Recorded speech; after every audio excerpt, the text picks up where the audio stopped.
I'm Francis Powell. I'm 80 years old. Last week, my granddaughter, who's about to have her first baby, asked me for parenting advice. After a whole lifetime of being a father and the lawyer, you'd think I'd have a list. But the only honest answer I had was a story about my greatest failure. You see, for 55 years, I believed being a good father meant having the answer to every problem. Then, one Tuesday morning last spring, I deliberately let my son fail. And it was the best thing I ever did for him. Let me tell you what happened. It started on a Monday night.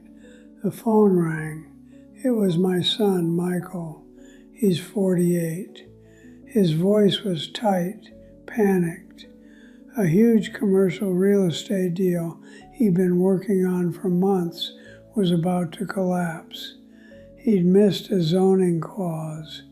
He sounded just like he did when he was 10 and had forgotten a big school project.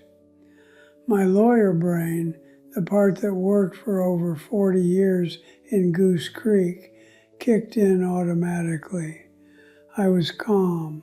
I was practical. I told him to send me the documents. I'd review them first thing. I went to bed thinking like his attorney, not his father. The next morning, I was at my kitchen table here in Brookside. I had the contract and my legal pad. My wife, Donna, was moving around the kitchen. I found the problem fast. It was a simple procedural oversight. The solution was 3 phone calls, one to the county clerk, one to the other lawyer, one to Michael to give him the steps. I had my notes ready. My hand was actually on the phone. That's when Donna came over. She watched me for a minute, this whole familiar scene. Then she said, "Francis, you're not his attorney. You're his father." Just that. I waved her off. I said I was just helping. But her words, they hung in the air. I looked back at my perfect notes, the solved problem, and then I looked out the window. My gaze landed on the big live oak in our backyard, and a memory hit me, sharp and clear. I saw Michael, maybe 7 years old, under that tree. I was teaching him to fish. Every time his line tangled or he needed new bait, he'd just hand me the rod. "You fix it, Dad." And I always did. I never taught him to untangle his own line. I just fixed it.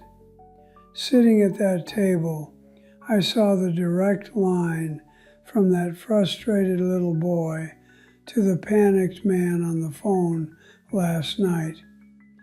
My heart started pounding, not from exertion, but from a terrifying realization. I took my hand off the phone. I called Donna back in. My voice was unsteady. I said, "I'm not making the calls." She just nodded and put her hand on my shoulder. I didn't call the clerk. I didn't call the other lawyer. I left the solution sitting right there on the table. I felt terrified. For 2 days, I said nothing. I tried to paint in my studio. I tried to write. I couldn't focus. I was waiting. I felt like I was failing him. 2 days later, Michael came over. He looked exhausted, but the panic was gone. He sat down with a heavy sigh and said, "Dad, I lost the deal. It fell through. It's a big financial hit." I just listened. My hands were clenched in my lap. My heart was aching. Then, instead of offering the solution I had tucked away in my drawer, I asked him a question I never had before. I asked, "What did you learn?" He looked shocked, just completely stunned. Then, something in his face shifted. He started talking, not as a client reporting a disaster to his lawyer, but as a man analyzing a setback. He talked about double-checking due diligence. He talked about trusting his junior partner more. He talked about a new contingency plan he was already drafting. He was thoughtful. He was resilient.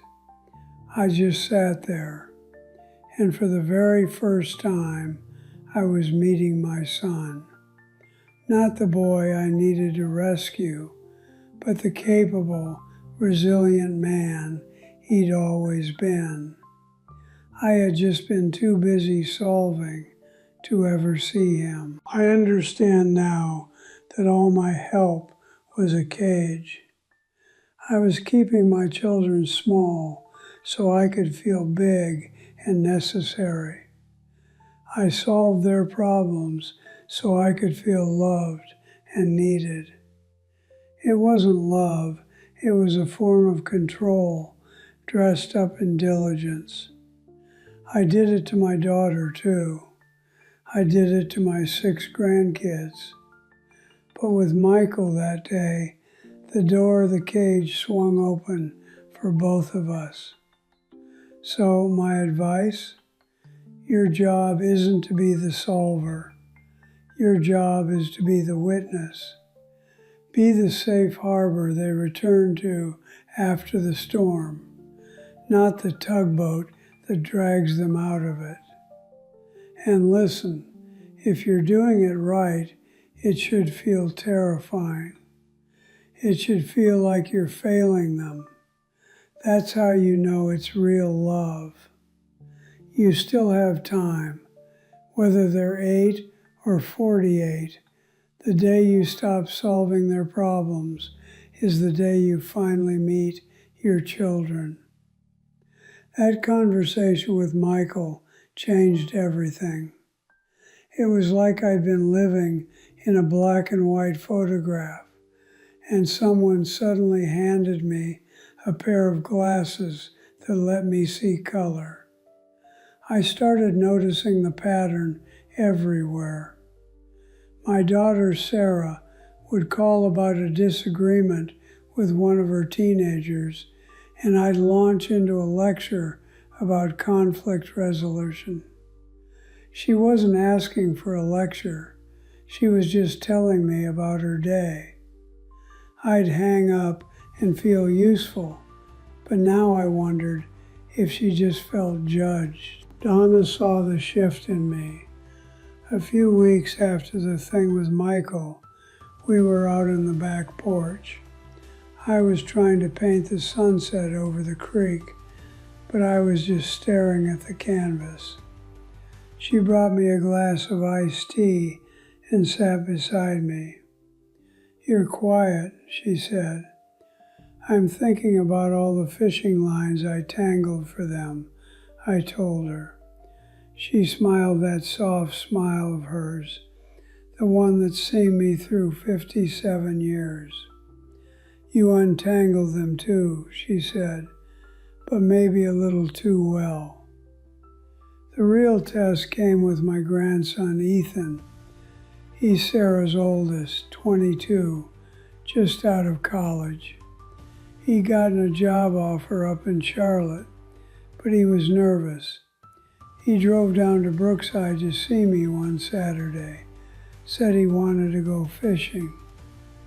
We sat out by the creek, just like I used to with his father. He cast his line, and after a while he said, "Pop, the salary's lower than I hoped. The apartment costs are crazy up there. I don't know if I can make it work. The old Francis, the lawyer, had a spreadsheet in his head instantly. I could have laid out a monthly budget, shown him where to cut costs, argued for a negotiation strategy with the employer. My mind was already solving. I felt my chest get tight. I looked at his young, worried face, and I saw Michael at 7 handing me the fishing rod. So I took a breath. I reeled my own line in slowly, and I said, "It's a big decision, Ethan. What feels like the hardest part?" He blinked. He was expecting the Francis Powell action plan. He'd probably come down here specifically to get it. He fumbled for a second. I guess just not knowing if I'm making a mistake. What if I fail? There it was. Not the budget, not the rent, the fear.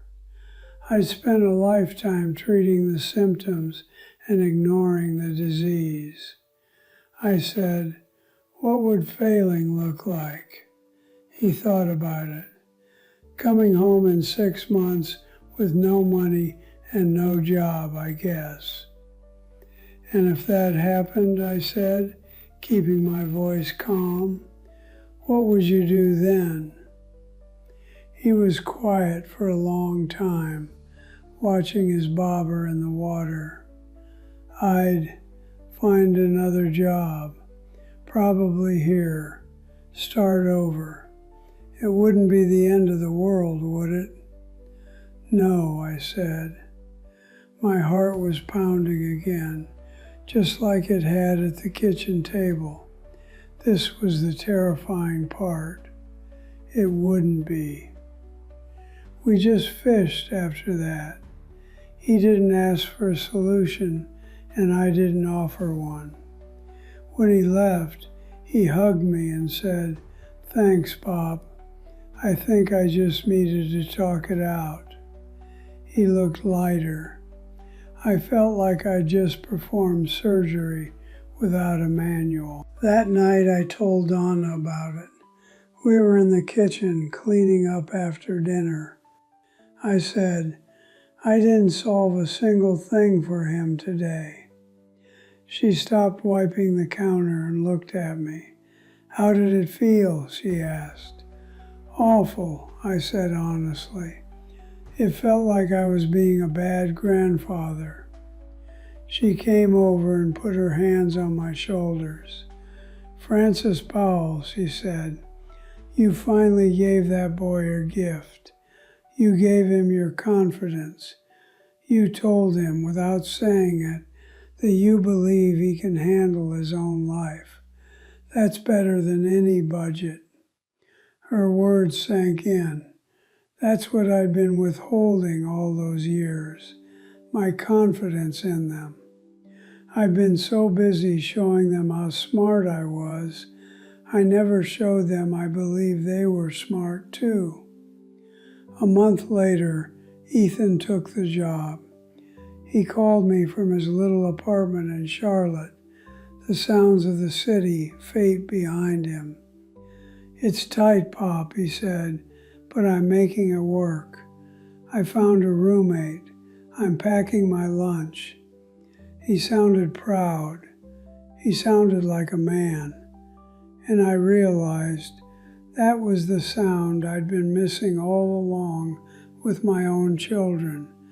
The sound of their own pride, not their relief at my rescue.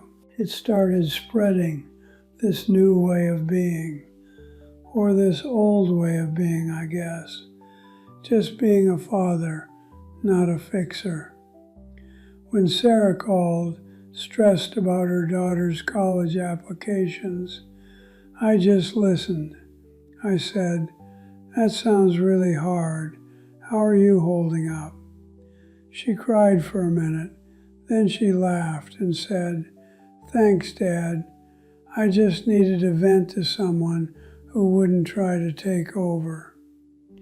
That's when the real grief hit me. Not a sharp grief, but a deep, heavy one.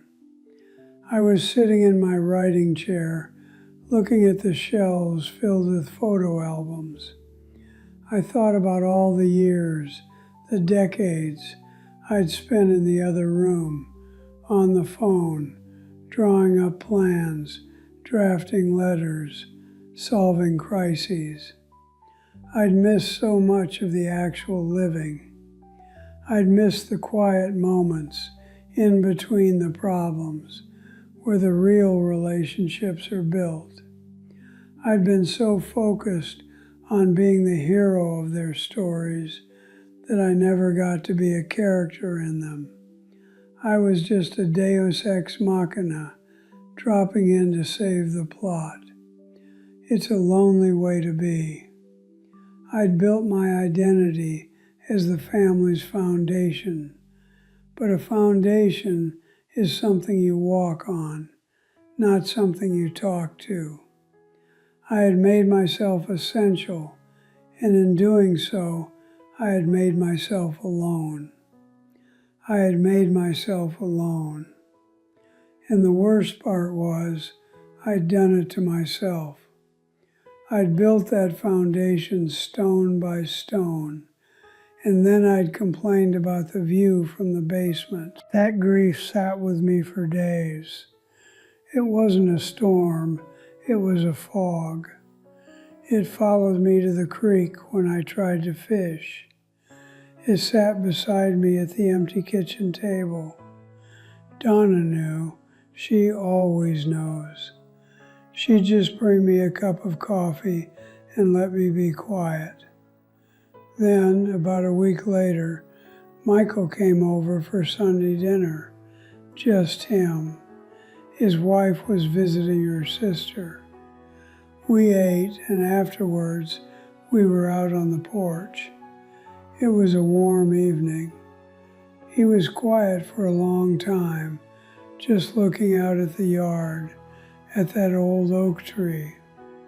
Then he said, "You know, Dad, I've been thinking about that deal, the one that fell apart." My stomach tightened. Here it was, the resentment, the "why didn't you help me when you could have?" I braced for it. He took a sip of his beer. "When I called you that night, I was desperate. I mean, my chest was tight. I couldn't think straight. I needed you to fix it. That's all I wanted." I just nodded. I couldn't speak. "And when you didn't, when you just listened and asked me what I learned," he paused, shaking his head. "I was angry at first, for about a day.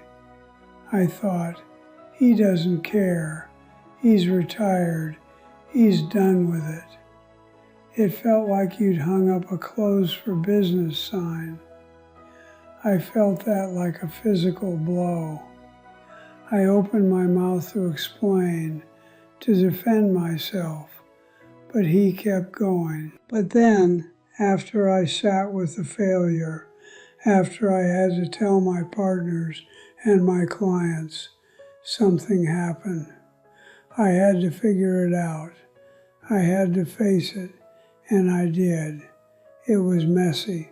It cost me, but I did it." He turned and looked right at me.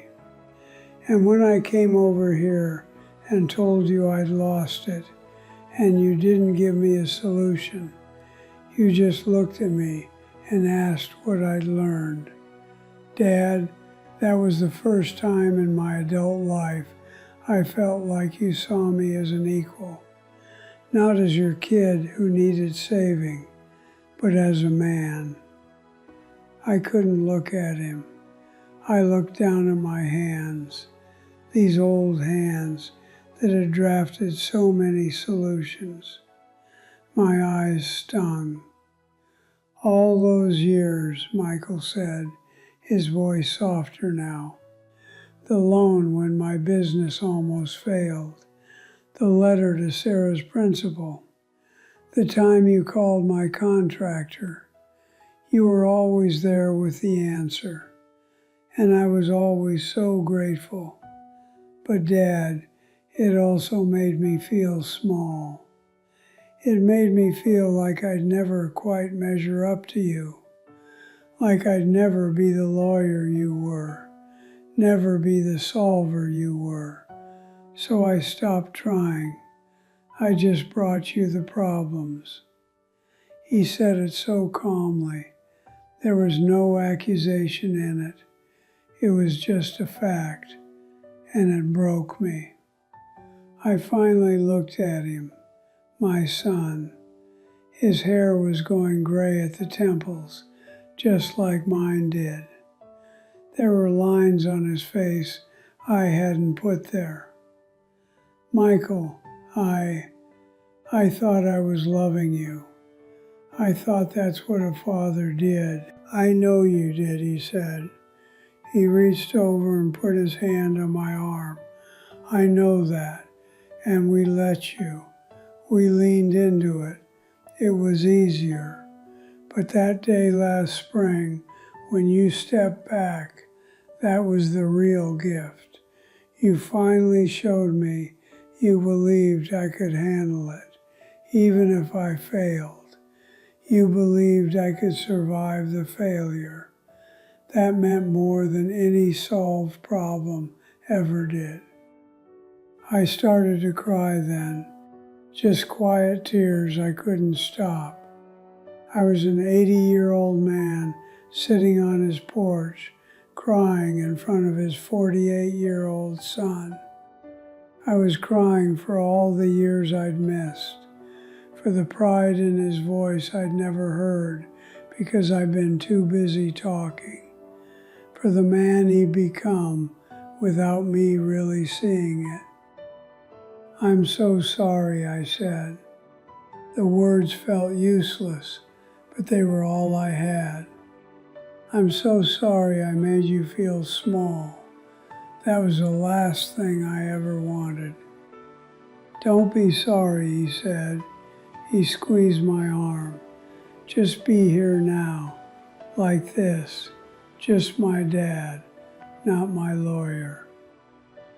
We sat there in the gathering dark, and for the first time in decades, there was no problem between us, no crisis to manage, no solution pending.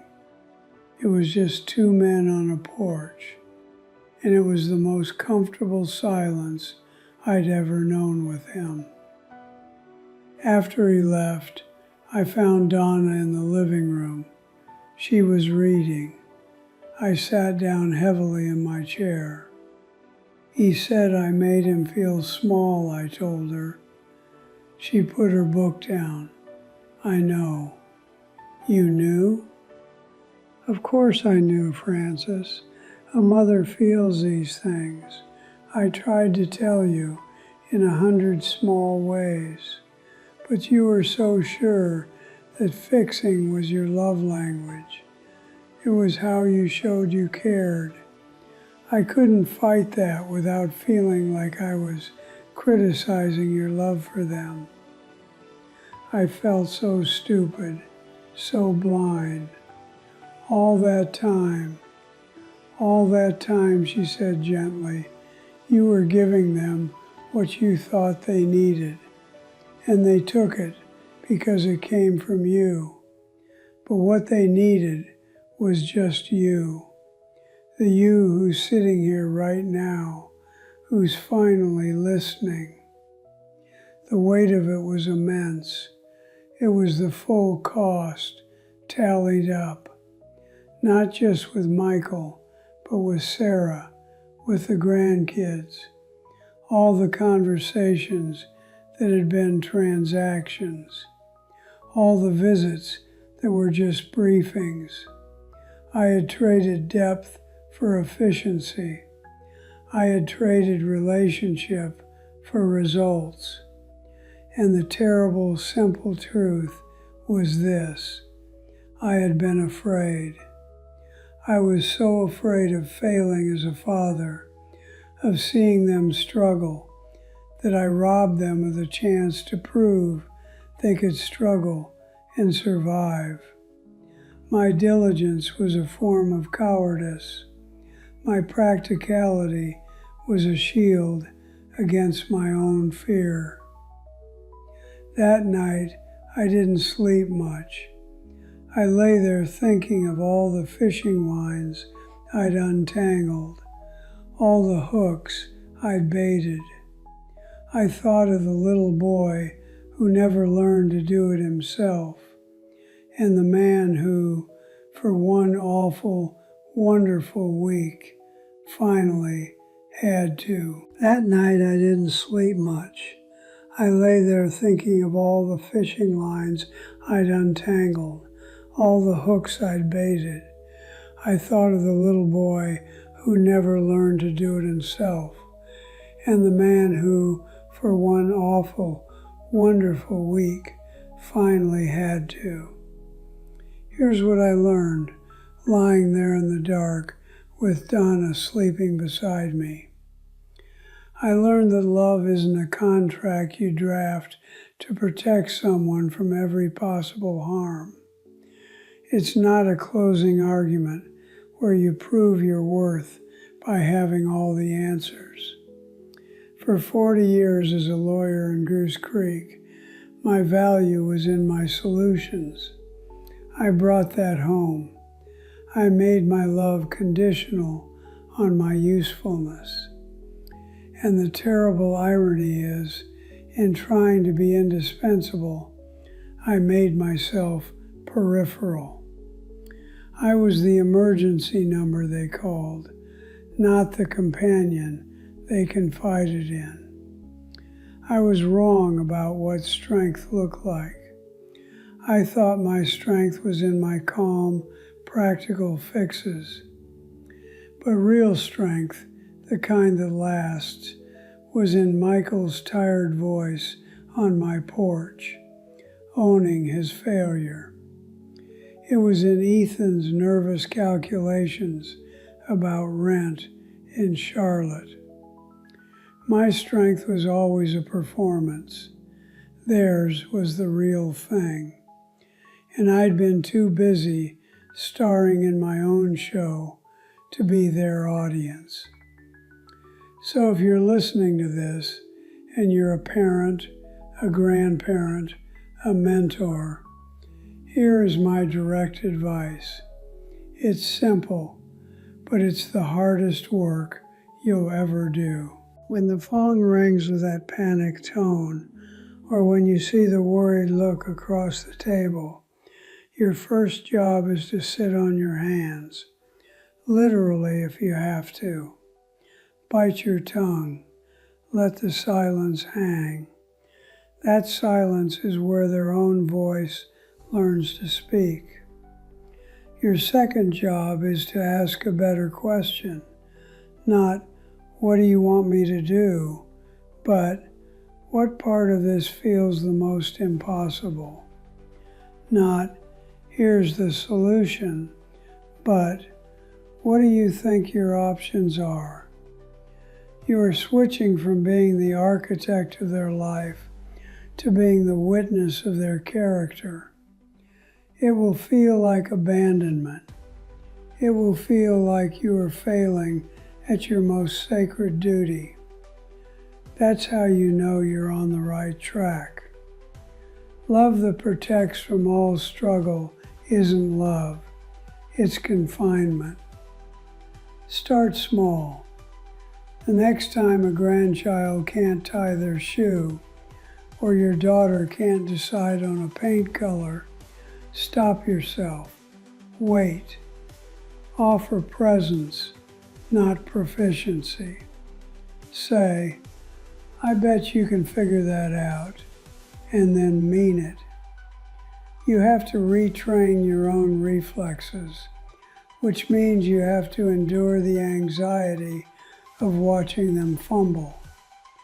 That anxiety is the price of their freedom, and it's a price worth paying. I have regrets Of course I do. I regret the conversations I turned into consultations. I regret the pride I felt when they needed me, mistaking dependency for connection. I look at my 6 grandchildren and see 6 chances to do it differently. To be the grandfather who says, "That sounds tough, tell me more," instead of, "Here's what you should do." The goal is not to raise children who always come home for answers. The goal is to raise adults who know they can always come home, period. But listen to me, you still have time. Whether your children are teenagers or in their 50s like mine, it is not too late. The day I stopped solving Michael's problem was the day our real relationship began. It was a new beginning at 80 years old. It's never too late to put down the phone, to close the legal pad, and to just look at the person in front of you and see who they actually are, not the problem they're presenting.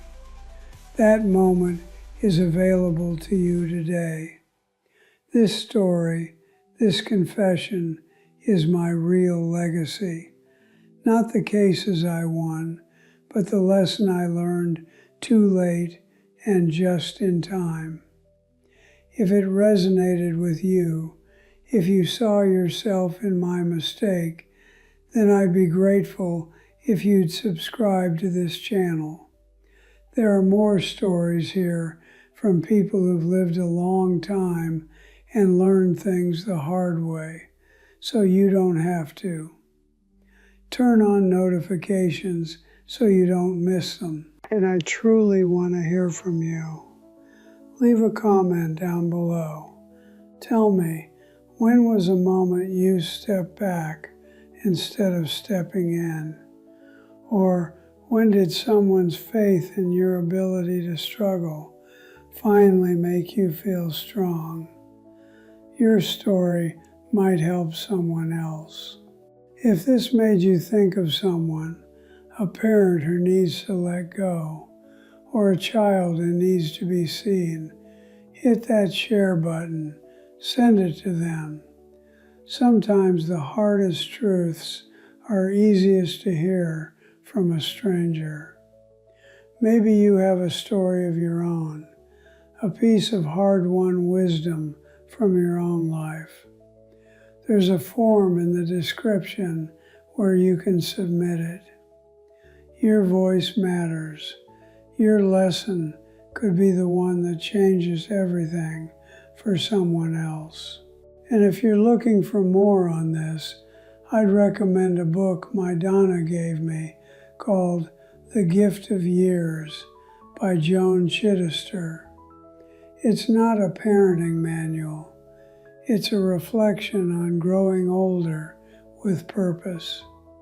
The links are in the description. My final bit of wisdom, the one I'm trying to live by now, is this. Build your identity on who you are, not on what you do for people. Be Francis, the man who paints bad sunsets and tells long stories and loves his wife, not Francis the fixer. Let your children amaze you with their resilience. It's the greatest show you'll ever see, and you've had a front row seat all along. You just needed to stop talking long enough to watch it.